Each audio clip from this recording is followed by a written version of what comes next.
বিশ্বনবীর স্ত্রী সাওদা এসে বলে, নবী, আমি আপনার কুমারী বউ আয়েশার ঘরে তরকারি নিয়ে গিয়েছিলাম, ঝোল নিয়ে গিয়েছিলাম। তরকারি দেওয়ার পরে আপনার স্ত্রী রেগে বলে, তরকারি দিলা কেন? আমি কি তরকারি রাঁধতে পারি না?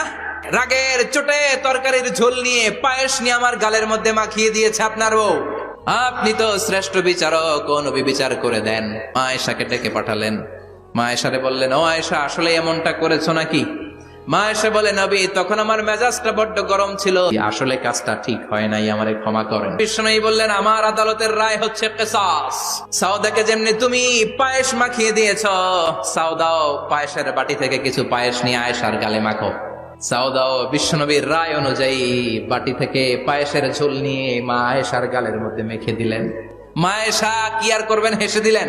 সাইয়েদাতুনা সাউদাও হাসলেন, বিশ্বনবীও হাসলেন। আরশের উপর থেকে খুশি হয়ে গেল কে? আল্লাহ।